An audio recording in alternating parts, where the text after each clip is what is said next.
is awesome. I love getting an Amazon gift card. Mhm. What about you, Eli? Anything super cool that you got for We're Black Friday or? we're live. The webinar has started. Um, no, I've just like seen too much of how the sausage is made to know that the discounts are not real. Like they're just not. Like whatever you'll get for 30% off will be like 25% next week. The sale will extend like 35 times.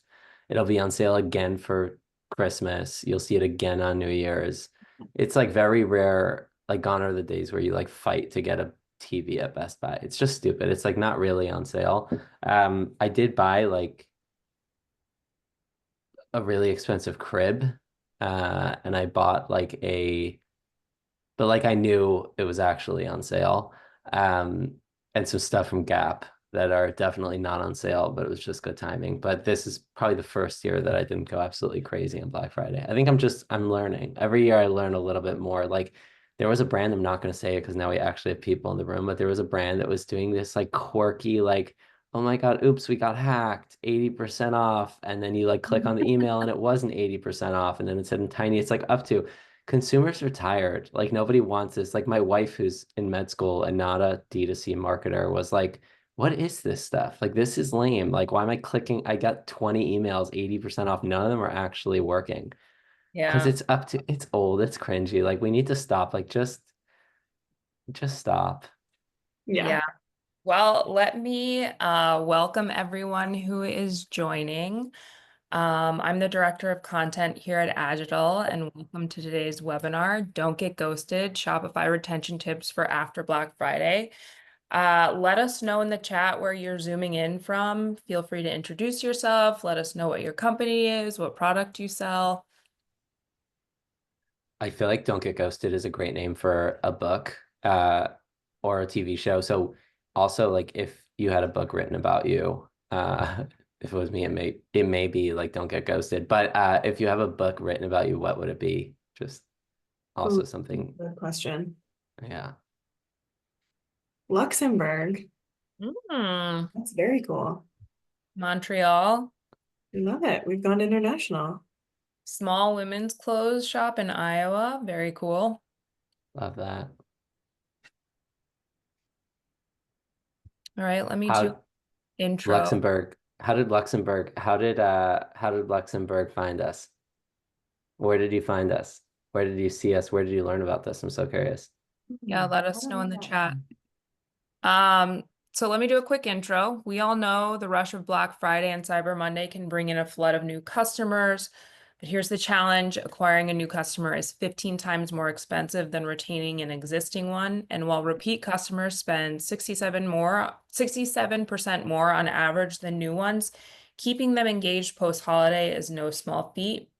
Today, we're exploring how to turn one-time deal hunters into loyal repeat buyers.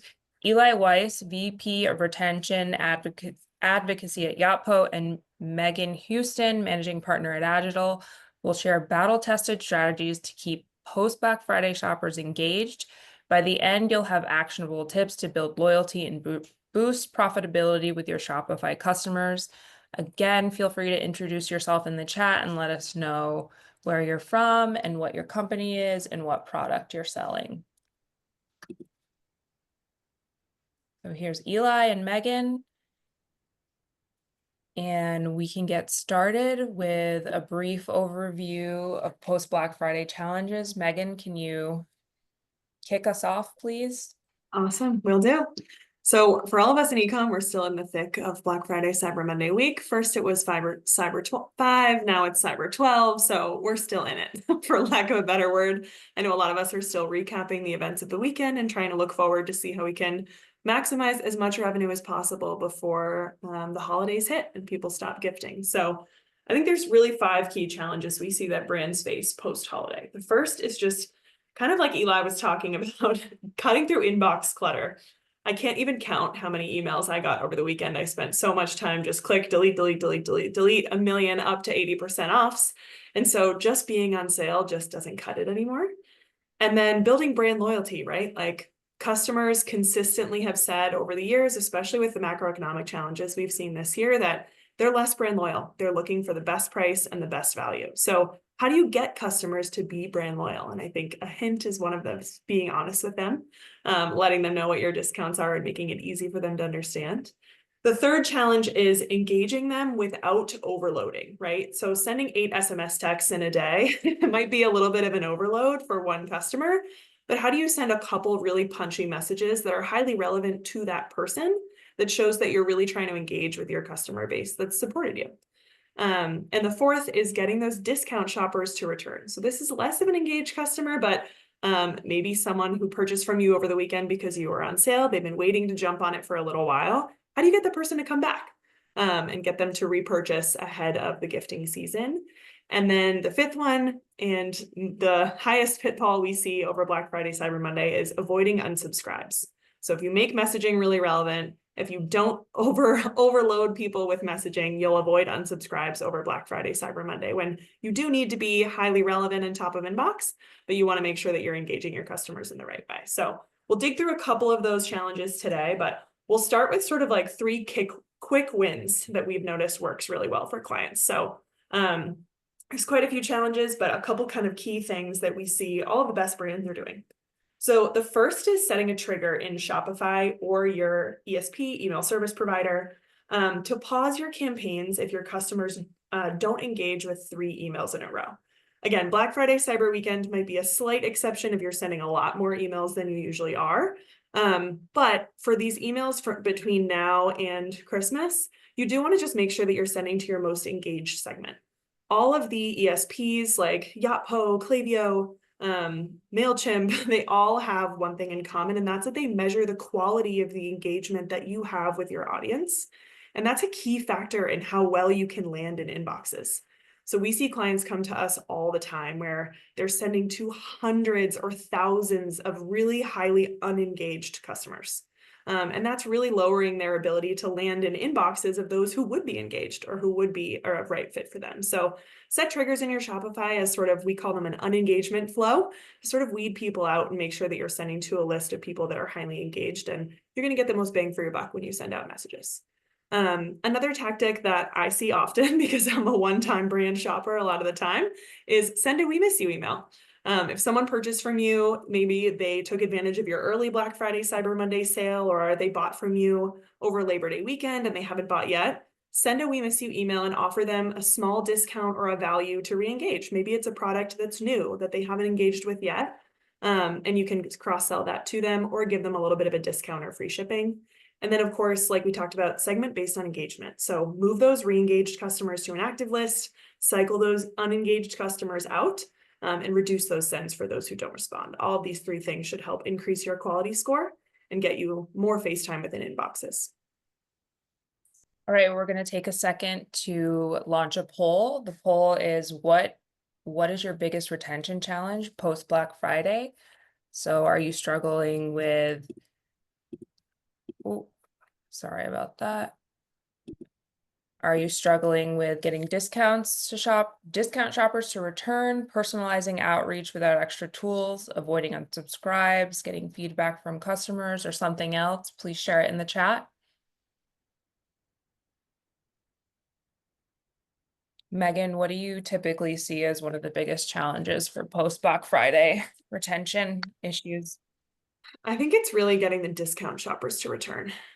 Because like Eli said, Black Friday, Cyber Monday sales are just longer than ever. And typically the discount just sort of like peters out until Christmas, or it spikes back up at certain points. So I think some tools that we see clients do really well are just like put different products on sale, or something that Gymshark did to kind of inspire urgency over Black Friday, Cyber Monday weekend is they told all of their customers, hey, this is what our discounts are going to be, but we're not restocking.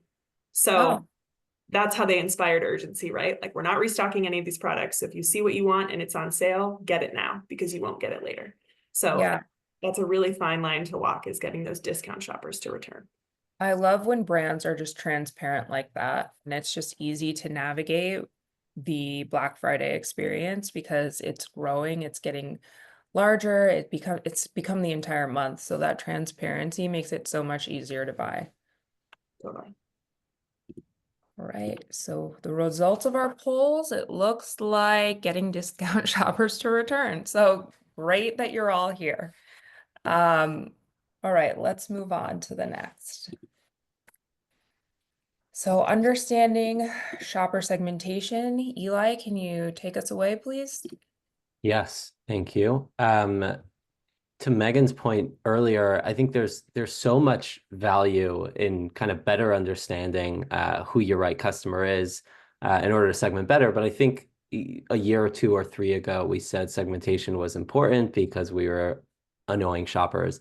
And then you had like a whole class of marketers that said, no, that's not true. It's totally fine to send a lot of emails. Funny enough, like my mom, who's probably the furthest thing from a marketer, always complains to me is like, what are all these emails that I get in my inbox? Like it's my problem.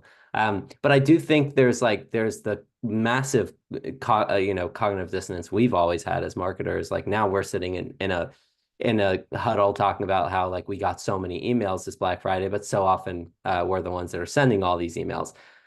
In the last year or two, we've seen kind of Google and Yahoo say like, no, enough is enough. Like this has to stop. And now as brands have to like segment better, it's not just, you're not just segmenting because you need to get better engagement. You're segmenting because you won't land in boxes if you continue messing around. And Google and Yahoo have been pretty clear about that. We're seeing basically every email service provider now say, okay, like we need to teach you deliverability. Deliverability wasn't really a known word 2 years ago. So there's a ton here, and I'm excited to dive in and talk about kind of like, we'll get a little fluffy, but we'll also talk very practical about what are some easy ways to segment and be thoughtful around the messaging. And we can kind of go to the next slide. I think there's so much value in obviously kind of like sending the right message to the right person. And we always say that as like a thing that's written in the book, but it's much easier to say that than to actually do that. And today we'll kind of get into a couple of practical ways you can actually send the right message to the right person or get close to it. But I think like very, very practically, we're talking about everyone shopping Black Friday and then what happens next. And to the point that was just made on the poll, getting discount shoppers to come back is twofold. First of all, for any consumable brand, if you're a customer of Olipop and you now saw the biggest sale of the year, you bought 6 months of Olipop, for you to buy in 2 weeks, it's not about the price, it's about I have 6 cases that are sitting in my closet, so I don't need. If I went crazy the Gymshark sale, I don't need another pair of shorts next week. So for Gymshark, they accelerated a bunch of revenue. When you look year over year, well, they have sold like a substantial incremental amount more, TBD, right? It's hard to know. But in order to not cannibalize and actually sell more stuff without massive product widening, being thoughtful around like behaviors is the easiest way to kind of get people the right message in which they will kind of like be engaged and get back to you and kind of make the purchase. A couple of things that are kind of like very, very, very basic, and we'll get a little bit more in detailed in a second. Number one, I think the very, very, very basic one is better understanding who's a discount shopper and who's not. So you'll look at across any analytics tool, you'll see kind of like, has somebody bought only with a discount code? And you'll see pretty quickly that there are certain shoppers that need to get a discount in order to purchase. Now, the big mistake that I think most brands do is they play in this slippery slope of discounting where it's 10% and 10% crushes. And then all of a sudden it's 15%. And then you end up in territory where it's 15% plus 6 emojis in the subject line. And then it's 25 and then it's 30. And you could never crawl down that hill. So even within people that like discounts, there's so many other thoughtful ways to discount that doesn't actually drive you crazy, like gift with purchase or bundling or double loyalty points. Like there's so many ways to give those people the feeling like they got a great deal. For example, I bought some stuff at Gap over the weekend, and now I have $60 of Gap Cash. And it sounds so amazing, but Gap Cash is actually only working on full price items, and it only works up to 60% off of the full price items. So if you do the math, it's more than what I'd be spending for the same product 3 days ago, but it feels like it's free money. You have to use it. So there are so many thoughtful ways to get better more thoughtfulness around like, okay, this is a discount shopper. I don't need to continue throwing discounts. And then a regular shopper is like, it's so much more important than ever now to kind of like be thoughtful around what do they buy? Have they bought multiple products, multiple different kinds of products? Do they just buy the same thing over and over?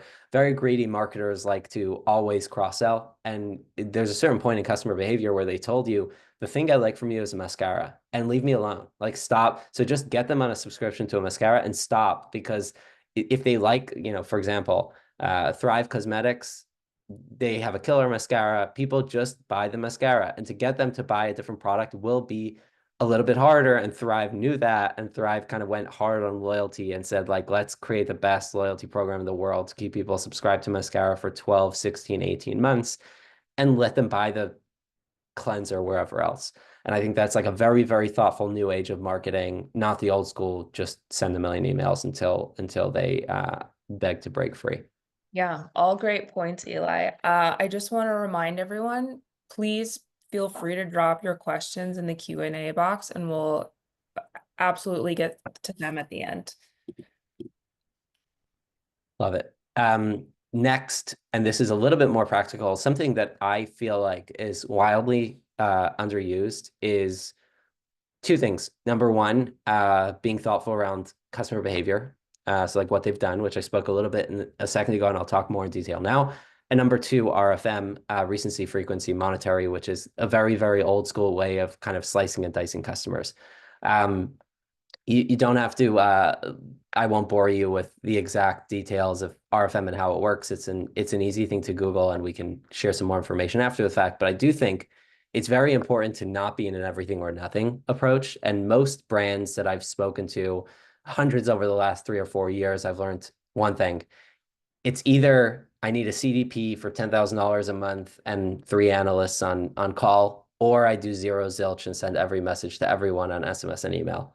And the reason being is not enough marketers understand how easy it is to just, it's not everything or nothing, just do a little bit. And we'll give a couple of examples of what doing a little bit could look like. Number one, I think the reason why I share the screenshot is this is a great example of, you can see so many different easy customer behaviors. This is within Yotpo, and Yotpo kind of has loyalty and SMS in an email in one place, so you can see it more visually. But you can do this with almost any email service provider through integrations. You can better understand, is this person in my loyalty program? Do they subscribe to email? Do they subscribe to SMS? Kind of really better understand where they are in their journey with your brand, and not just think about where you are and how much product you have to push, is a big mistake people make. They're like, no, but we have so much of this X, Y, and Z mini. Okay, but this customer has no interest. So 100% push that to the people that care, and with most likelihood, you'll be able to get them into, and then leave everyone else alone and stop driving them crazy because they hate it here. That's on the segmentation. And then I want to give like 3 quick examples of RFM, because RFM is like a fun, like, okay, now I know this person is a champion. What does that mean? What do I do with it? And a quick, like 2 or 3 quick examples, and then I'll leave you all alone. Number one, I think like when you think about champions, right? So like, for example, this is just a coin term by some RFM people, but for example, these are top tier customers who purchase often, they spend big time, they just shop during BFCM. They love your brand. You can leave them alone. That's A, like give them 2 weeks. They have shown that they will continue purchasing. And then when you come back in 2 weeks, maybe it's early access, exclusive sale event, something that makes them feel like they are VIPs, instead of just saying like, hey, VIP, instead of hey, first name. And then send like a personalized thank you note from the founder, plain text email that says, thank you so much. I wanted to reach out. You're one of our top 5% of our customers. Can't explain to you how much it means. We started this business 5 years ago. Couldn't imagine we'd be this big, and I owe you a thank you. That'll take you 5 minutes to make these people feel very special. Second segment, loyal customers. These are people that maybe purchase frequently, but they're not the highest spenders. They're just here every couple of months, like clockwork. They're super engaged, so continue nurturing them. Send a thoughtful email towards categories they haven't touched yet. Don't shoot for the stars on like a 3x average order value, as they always do. Just be predictable. Give them, you like this, try that. So just don't be crazy. If they showed you they come back every couple of weeks, just give them what they want. It's very, very clear.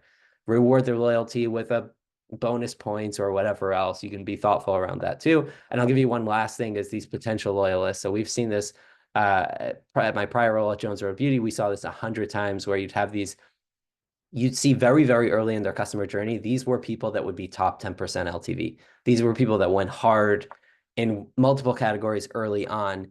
You can, instead of just letting them kind of slowly go wherever they go, you can create a tailored post-purchase email flow that, instead of now giving one direction to upsell, gives them 3 different directions of product. So they showed you they want to go wide, and they're not just curious about your skincare. They also want your color cosmetics, and go super wide and say like, hey, most people that have purchased this, they actually love this, and Elle magazine rated X as top whatever. So you can just go wider earlier. And these are 3, and there are so many more examples. These are 3 like super, super straightforward. You can also incentivize like a second purchase pretty quickly, because you know that they're going to go hard. But these are 3 easy ways that you don't have to put a ton of work, but you can just look at customer behavior and segment based on that.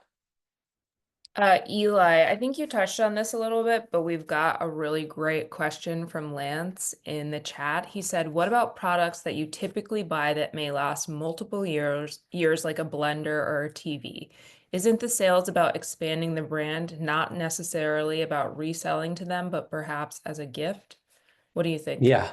And I'll let Megan jump in on this as well. I think, to me, like the brands that have like the most interesting job are mattress brands or bikes, where you should be buying something that lasts. And Blender TV is a great example. I think, with most brands, they've been able to be thoughtful around expansion.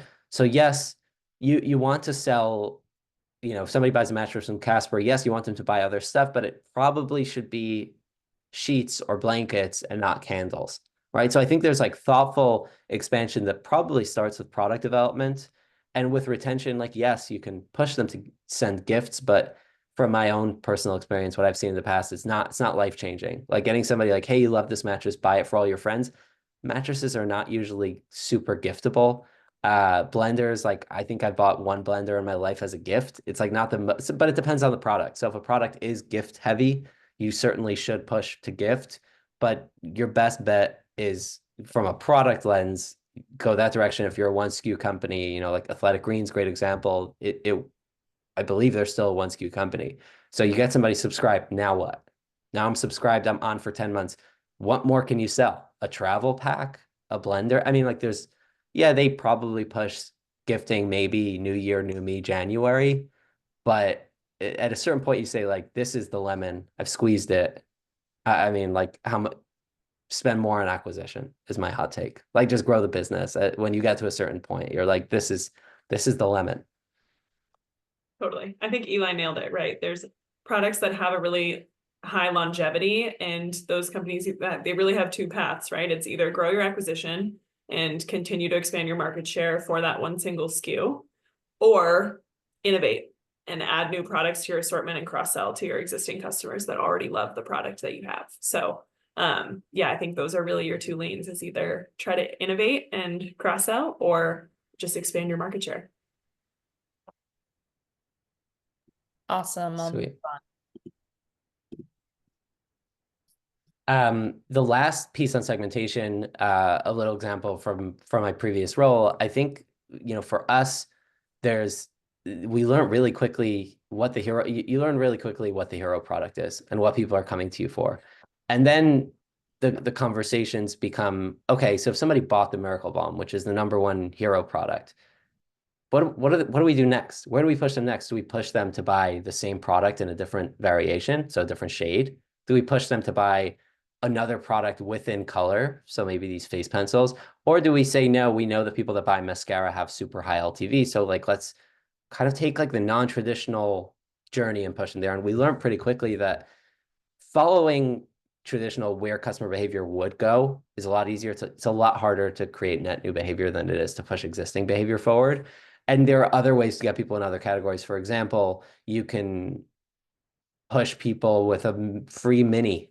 You can send them a free mini mascara and kind of like let them test the waters themselves. But if you're using your entire post-purchase flow to be like very abrasive and very, very kind of shoot for the moon, you might lose a lot going in that direction. The other thing that I didn't add to this slide, but I think is super interesting, is we did a lot of quizzing You can use like an Octane or a Digio, but we did so much quizzing pre-customer that we really understood what products they liked based on what products they would like based on their skin type. So if you have oily skin, your instructions for using Miracle Balm are wildly different than if you have dry skin. B, the products you might like after are very, very different based on your skin type.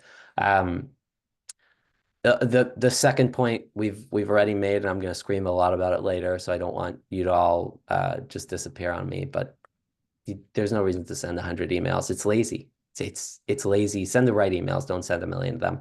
And number three, kind of like go directionally where they're heading. And you see that very, very, very, very early from a customer's journey. If you have like an astute observational skills, you'll learn pretty quickly that somebody that buys X will most likely buy Y. And just let that go natively towards that direction. You can always kind of upsell a little cheeky whatever here and there, but don't go too crazy.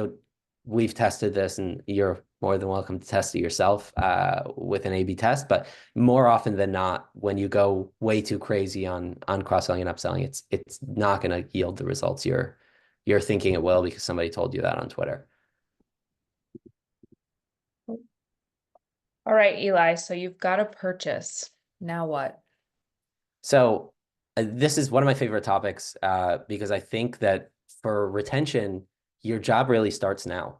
And as great as your growth team will be, sometimes maybe too good. Like sometimes the growth team is really, really good at getting the wrong customers in, right? Where they're just like splashing budgets everywhere. And now you got a customer that has no idea what they even purchased, but they got duped into it. Your job starts now in terms of like, what does it take for you to retain them? I personally believe so much of retention happens before the purchase, based on product and based on the journey they had to come to your brand. But we'll give like a couple of quick practical, do's and don'ts.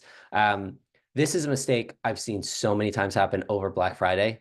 A few people sent me examples of this from brands in home, from brands in food, where people will make a purchase Black Friday and then get an email 2 days later saying, Cyber Monday, you now have 40% off.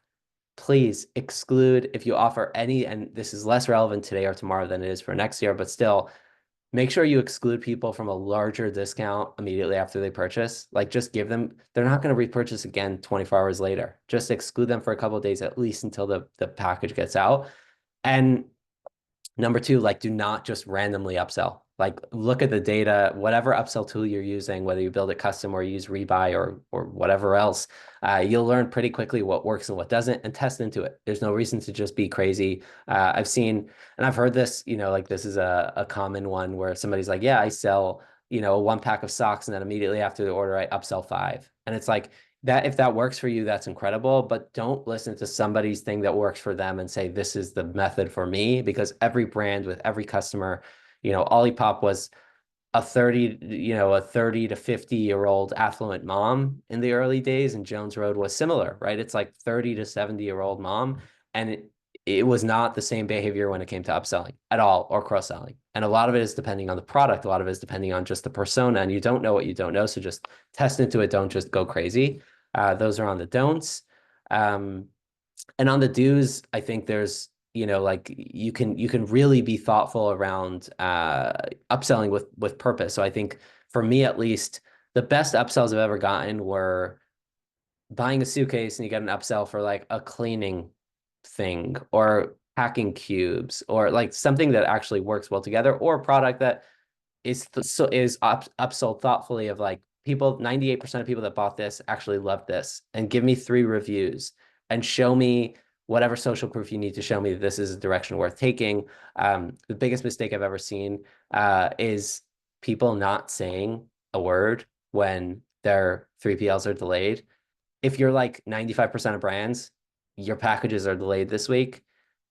The brands that are actually sending a plain text email from the head of CX saying like, hey, your package is delayed, those brands are going to crush you every single time when it comes to repurchase if you're not doing it. And even if it's 3 days, it actually will cost you 0, and it'll make people like you more when you're super straightforward with it. We did this across every single company I've been at. We did this, and I've recommended this to, I don't know, 50, 60 brands. I've not heard one negative follow up from this. This is a no-brainer. Just be thoughtful around timelines. There's no harm in doing that. You should do that before the purchase, but if you don't, just let them know.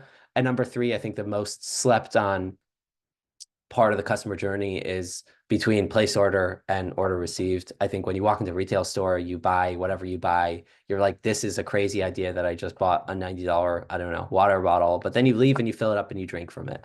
And when it comes to online, you just have 5 days from when you order your Stanley until you get your Stanley. And those 5 days, you're like, this is kind of crazy because I could have just bought a generic one.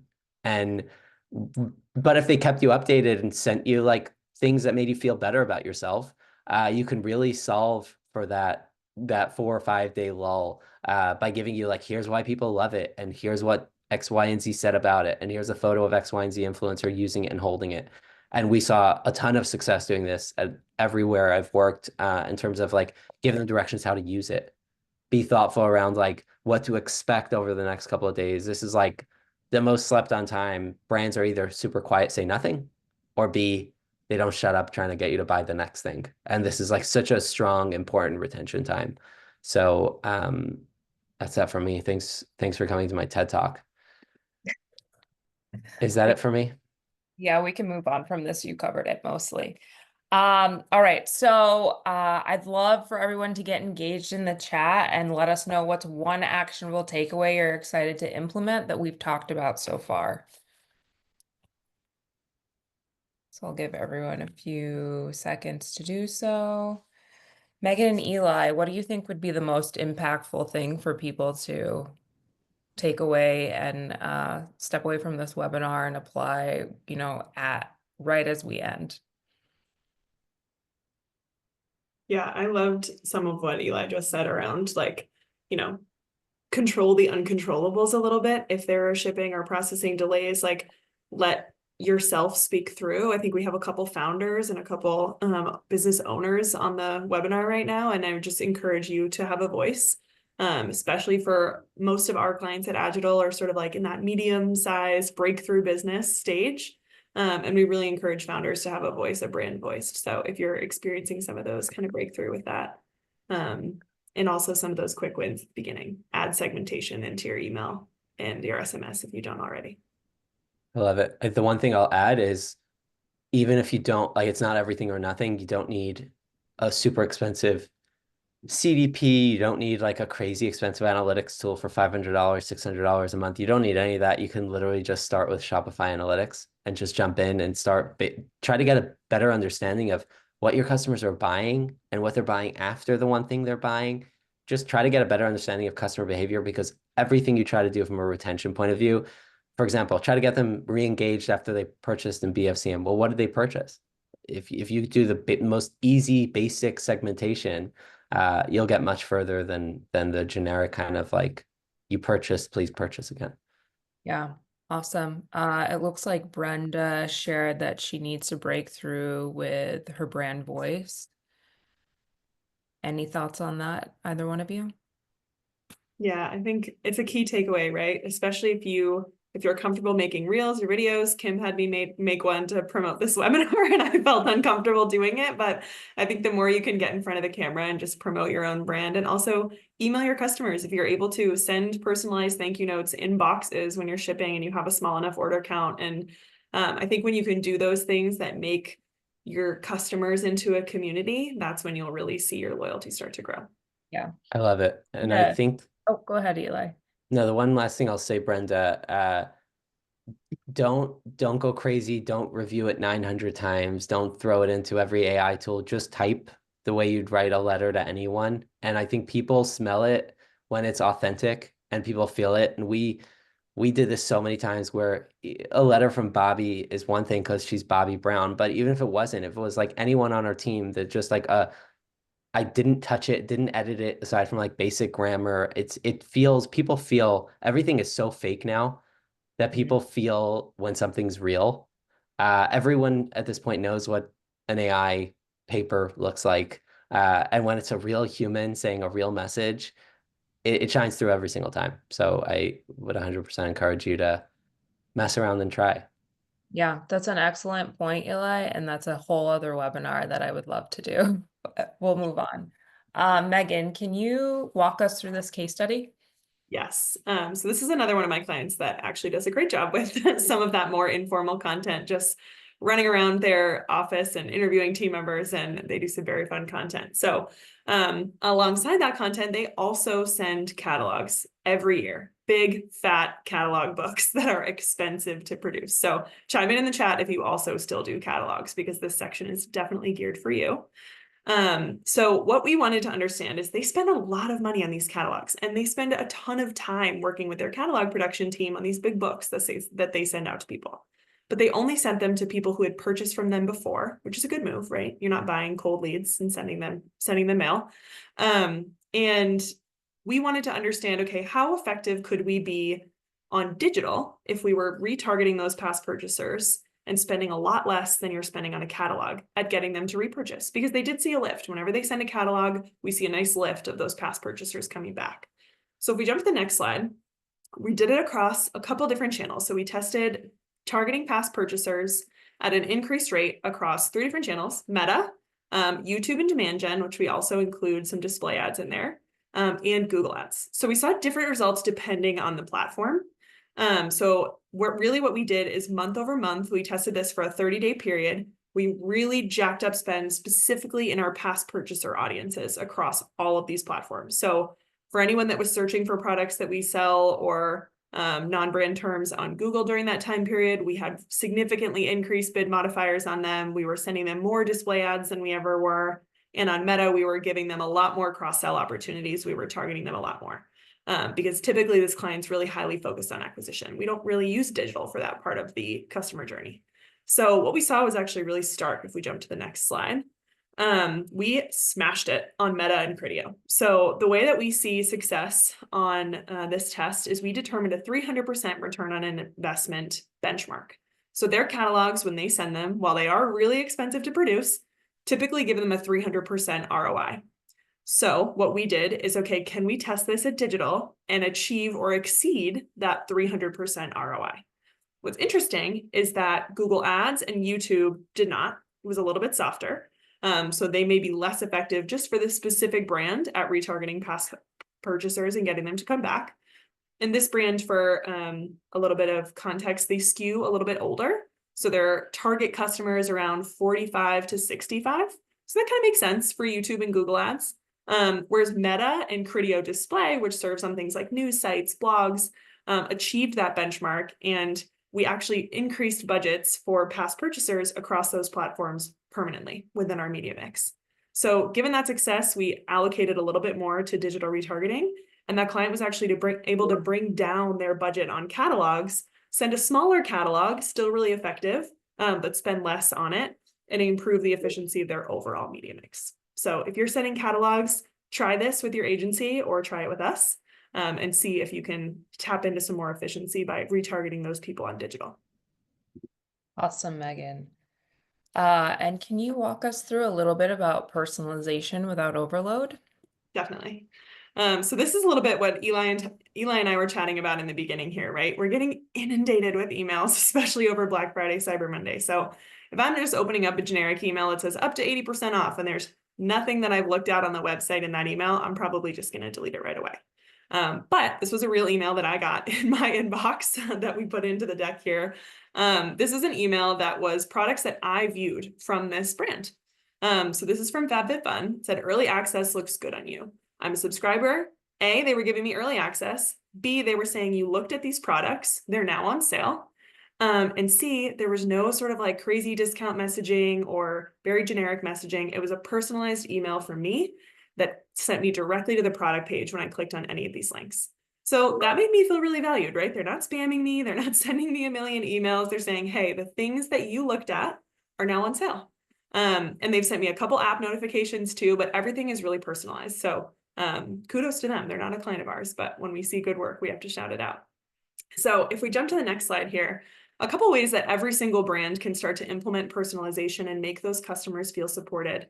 Kind of like Brenda, what we were saying to you earlier of using customer names and subject lines, and even dropping some of those handwritten notes into your VIP customers' boxes before they go out for the holidays.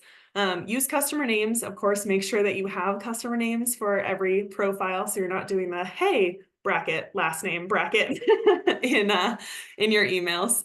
And then set up birthday or anniversary discounts too. Hey, this is your 1 year anniversary as a customer. Thank you so much. Or this is our company's birthday. Thank you so much for being a part of our journey, or send them a coupon code on their birthday. And again, that all involves collecting some information and using that to segment and leverage their purchase history, right? Like Eli mentioned before, don't send them irrelevant products. Send them products that, based on your customer data, you think that they would like, because other customers who purchased what they purchased also came back and repurchased this specific product. So automate those recommendations in your email flows, and you'll likely see some higher engagement metrics. Awesome. So this is something that we do at Agital for our clients. We do really tight segmentation and high levels of personalization across all of our email and SMS campaigns. So this is a client in the health and wellness industry. This was about a 3-month period from August to October. So what we did is, when we took over their email program, is immediately started to create some really tiered engagement segments to use across our email sends. So if you're sending just to your full list every single time, stop right now. It's not going to work. It's just going to tank your engagement metrics. It's going to tank your quality score. Stop doing that. So we created tiered engagement segments to send across all of their emails. We tested into those to understand which ones performed best. And we use behavioral segmentation to retarget based on customer site interactions. And if you're really savvy, you're not just doing this in email, but you have meta ads targeted at those who spend the top 25% of time on your site. You do that with Google too. People who have browsed your website in the last 7 days, you have bid modifiers on them. So you can use this first-party data across multiple marketing platforms to make sure that you're getting a high ROI. So what this allowed us to do is we could actually send more emails, because the segments that we were sending to were more engaged. So instead of just blasting our total list 5 times a day, we're actually able to send maybe up to 8 emails a day on Black Friday, Cyber Monday, but they're all going to different people. And so they have higher click-through rates, higher open rates, and you can see those results on the right. All of this makes you more money. So that client, over that time period, since we took over, saw a 95% increase in revenue from their email campaigns.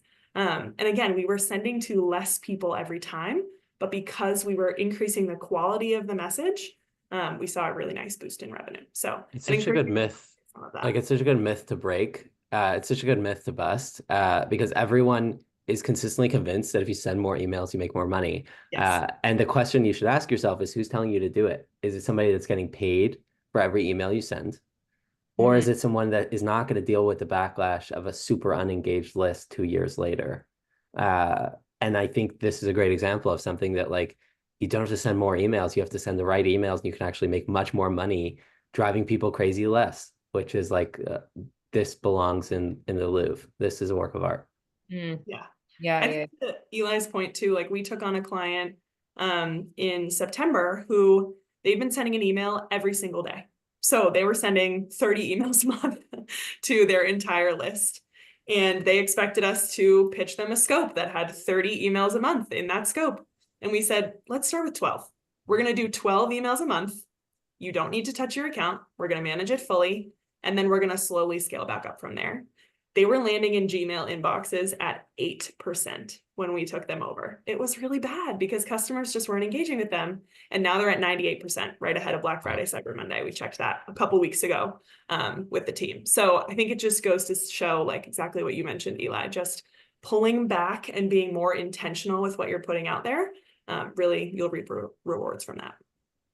Wow, amazing results all around. Really interesting. I think this is an important nugget of information to take away from this webinar, if nothing else. So we're going to move on with a poll. I will launch it. On which channels are you currently segmenting? Email, SMS, social, website, or something else? Please feel free to share in the chat. Let us know. I think this is a difficult question to ask either one of you, but where would you recommend individuals start segmenting? I don't think the answer is one channel, but maybe the more engaged channel. What do you think, Eli, Meghan? I I mean, I think starting with SMS is probably the cheapest. It's like the way you'll save the most money, just because SMS is like a little bit more expensive than the rest of these. Uh, email and SMS are both the easiest. Web, kind of like an easy segmentation methodology would be like landing pages and funnels, and that's like a little bit more sophisticated than just any email service provider. You can be using Shopify email to Klaviyo to MailChimp to Yotpo, whatever you're using will give you basic segmentation. I feel like it's also so it'll take you 5 minutes. Just think through it as a consumer and say, what would I want to receive if I did X? Yeah. And you don't need courses, you don't need a million webinars. You just really cognitive thinking will get you so much further in email and SMS than any of the others. So I think for me, that's like, if I had a brand, that's where I'd start tomorrow. It's your customer base.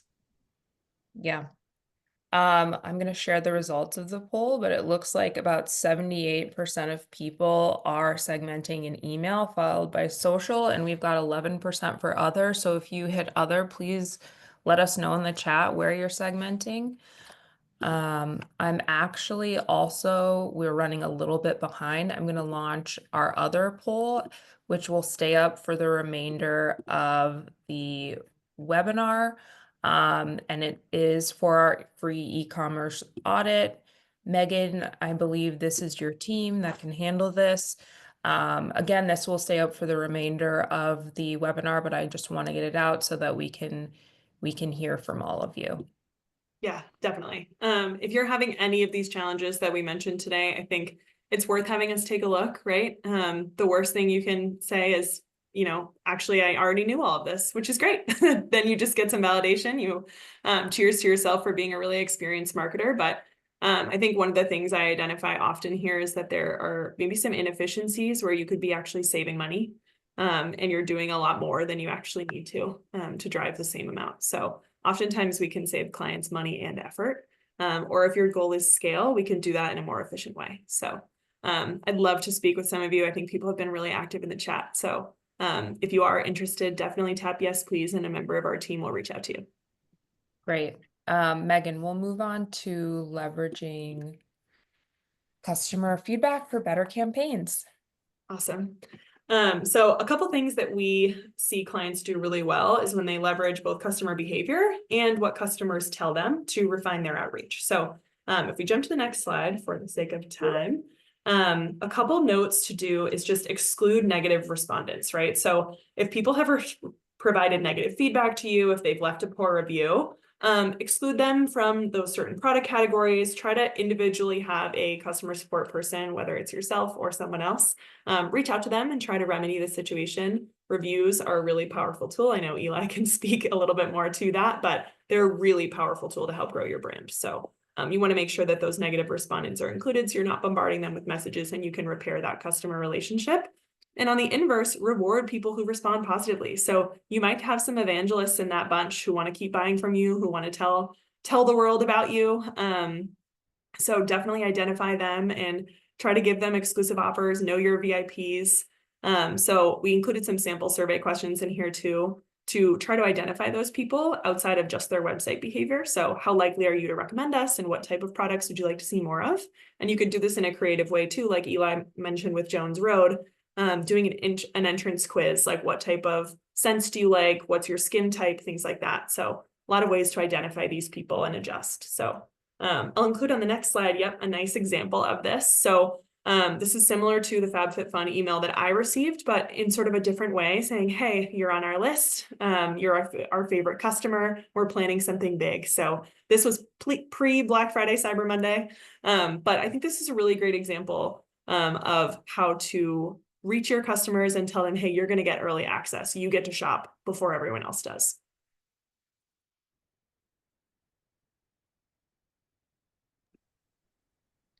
Oh, I Sweet. realize I'm on mute. Sorry. We'll keep moving. So, Eli, can you kick us off in this section, please? Yes, and some of the stuff we briefly touched on before, so we'll make it a little speedy. But I think in general the goal for this section is basically understanding the few mistakes people make that drive customers away if you're not being thoughtful. And I think the one of them that we touched on briefly before, but I think is so much more important now with Google and Yahoo saying enough is enough, is being thoughtful about cadence. And I know Meghan gave a great example of a brand sending 30 emails a month, going down to 12 and seeing more revenue. And I've seen this probably with 30 or 40% of the brands that I've spoken to in the last few years, that they do this, that they send an email every day. And the reason being is because they've seen some of the large players send 3 emails a day. And that's a separate conversation for a separate time. And I'm always kind of curious who's behind the keyboards doing that. But those things don't work anymore. And the reason why they send 3 emails a day is because the first one does nothing and the second one does nothing. And you hope the third one breaks through the noise. An alternate reality is getting to a 98% deliverability rate and actually sending emails that resonate. So that's number one, is establish a cadence. And I'd say you could always send more emails. You could never send less. You could never go down. It's really, really challenging to go down unless you have a pro that can help you kind of walk you through how can you send less emails, make more money. So you're always going to say, okay, well, it's not driving enough revenue. I'm at the end of the month. I need to send another email. And sending less emails and driving more revenue is a lot more challenging. So be thoughtful as you accelerate. If you're running short, segment more. We've seen this at Jones where towards the end of the month, we'd say we're $25,000 below, our forecast on SMS. And Joanne, who was on my team on the retention side, her and I would sit in a call for 30 minutes and look at segmentation and say like, oh, interesting. I wonder if we can send people that have purchased this shade of Miracle Balm and tell them that Bobby's second favorite is the other shade. And we would drive $30,000 in 5 minutes by just sending a really cheeky, thoughtful, cute SMS. And I think there's just like so much you can do on being thoughtful versus just going crazy. And then number 2 is, again, in the same vein of just really, really understanding customer behavior as a trigger. So did they just purchase? Did they just process a return? To Megan's point, did they just leave a 1-star review and now you're literally pitching them the same product? Stop. Nobody wants it. But you could send a really thoughtful message from director of CX saying, hey, I saw you gave like a really negative review. Do you want to try something else? Or this is a different category. So I think those 2 are super important. And then the other thing that I've been thinking about a lot lately, which is probably more relevant now than it ever has, is deeply understanding what customer behaviors show you, but also understanding like not every customer is created equal. And I think certain brands have done this quite well by really understanding that maybe Mother's Day long emails are not the best for everyone, and giving people the ability to opt out. And I think that's something that is sensitive and thoughtful and has gotten easier and easier to do.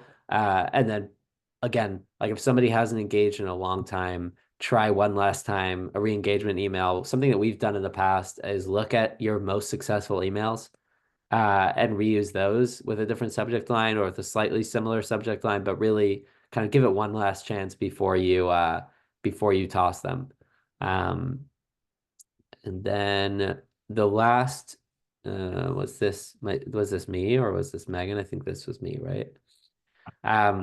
Yes. So I think the other thing that has been on my mind, at least in the last year, is really understanding what loyalty looks like. I think in the past, we've thought that loyalty is just creating a customer base around products you like. And I think it's more than that. It's showing appreciation and delivering value as a brand, not just from a product level, but as a brand year over year, month over month.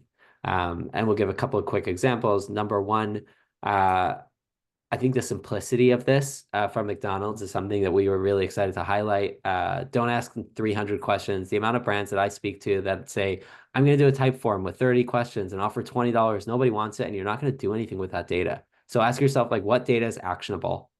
And based on that, what can I do? NPS surveys. They're usually silly, but if you do ask a secondary question based on which of these reasons did you give a score of a 0 or a 10, you can actually act on it. So that's number 1. And number 2, I think sending a thoughtful, we spoke about this earlier, but a thoughtful thank you message that can come from a brand founder, that can come from a head of CX. Be thoughtful, be a person. People like buying from people, not from faceless, nameless brands. And the last one, again, I want to repeat it because I think it's so important, is order updates and tips. Like make sure that people fully understand what they're getting themselves into, how long it's going to take, when it'll arrive, what they should do with it, how they should use it. All that stuff, I think, is the email that you'll never regret sending. You might regret sending the 35th pitch to a product they hate, but you will never regret sending a helpful, kind, thoughtful email. And there are so many great examples of brands that do this super well around Thanksgiving, around New Year's, around like just a message of gratitude that's not. But the one thing I'll say off the record is if you're going to send a thank you message that's super kind, don't do the slimy thing on the bottom where you say like, and buy our stuff for 5% off. Just let the message be thoughtful all the way through, which is a mistake I think brands do is like they try to like sneak in a little something at the end. Just once you're going in, just send a thoughtful message. Doesn't always have to have a call to action. It doesn't always have to have a sale. It can just be thoughtful and nice, and you'll see it'll impact your future messages positively. Yeah, Eli, I think that's an excellent point. I have two things. One, this is a recorded webinar, so nothing is off the record. Two, Touche. yes, I think it is an understatement and an underdone thing to simply offer your customer something without expectation of exchange of anything. And so excellent point there. And I'm really excited for you to jump into the next slide because this is happening right now. Love. I think to me, this is like this is so many brands have tried to copy this and nobody has succeeded to the level that Spotify did. And I think the reason why, well, two things. Number one, nobody has the data that Spotify has to that level with that shareability. I mean, this is like legendary. Like I've looked at this on the Yotpo side. I've looked at it on brand sides. It's really hard to put together data like this in a succinct and beautiful and shareable way. So that's A, brands have tried. But B, what's so beautiful is this is a way of showing your own, like this is a way of flexing. Look, I listen to the music that no one else knows. And look, I'm quirky, mom. Right? Like I'm in the 1% of listeners to X, or like, oh my gosh, I'm so basic. 99% of my music is Y. And this is just like a beautiful way for people to share something personalized and re-engage, even if you use Spotify twice in the last 6 months.